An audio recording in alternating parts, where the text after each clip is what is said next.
সাংবিধানিক অধিকার, বাংলার গণতন্ত্র, বাংলার মানুষের স্বাধীনতা, স্বাধিকার এই রক্ষার দায়িত্ব সংবিধান আপনাকে দিয়েছে। সেজন্য আপনার কাছে আমরা অনুরোধ নিয়ে এসেছি যে আপনি এই অধিকারকে রক্ষা করার জন্য যা যা করা প্রয়োজন তা করুন এবং উপযুক্ত ব্যবস্থা নিন। সুকান্তদা, যা যা করা প্রয়োজন মানে রাষ্ট্রপতি শাসন কি দাবি করলেন? দেখুন, আমরা ওনাকে বলেছি যে বাংলার মানুষের সাংবিধানিক অধিকার রক্ষার জন্য যা যা করা প্রয়োজন। এবার কী করা প্রয়োজন সেটা তো সংবিধান অনুসারে উনি ঠিক করবেন এবং ওনার উপরের লোকেরা ঠিক করবেন। আজকে মহামান্য রাজ্যপাল দিল্লি যাচ্ছেন, দিল্লি গিয়ে উনি কথা বলবেন। পরবর্তী সময়ে সমস্ত কিছু দেখে ঠিক হবে। আজকে তো বাংলার পরিস্থিতি দেখে সবাই চিন্তিত। স্বয়ং প্রধানমন্ত্রী বলেছেন, মহামহিম রাষ্ট্রপতি যিনি কোনো বলেন না তিনি পর্যন্ত বলতে বাধ্য হয়েছে।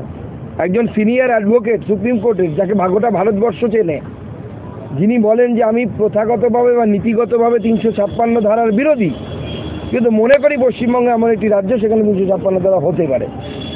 এই ধরনের মন্তব্য সুপ্রিম কোর্টের সিনিয়র মোস্ট কাউন্সিলের কাছ থেকে আসা, আমার তো মনে হয় তিনি তো মস্করা করার জন্য বলছেন না। গোটা ভারতবর্ষের মানুষ চিন্তিত। বিশেষত গতকাল মাননীয় মুখ্যমন্ত্রী যে কথাগুলো বলেছেন যে আমি আসামকে অশান্ত করে দেব, আমি মণিপুরকে অশান্ত করে দেব বা অশান্ত হবে, উত্তরপ্রদেশ অশান্ত হবে।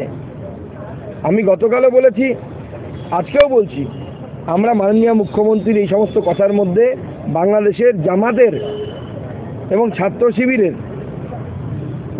শব্দের প্রতিধ্বনি শুনতে পাচ্ছি। এবং কোইন্সিডেন্টালি বাংলাদেশের তদারকি সরকার গতকালই জামাত এবং ছাত্র শিবিরের উপর থেকে নিষেধাজ্ঞা তুলে নেয়, তাদেরকে বৈধ সংগঠন হিসেবে ঘোষণা করে।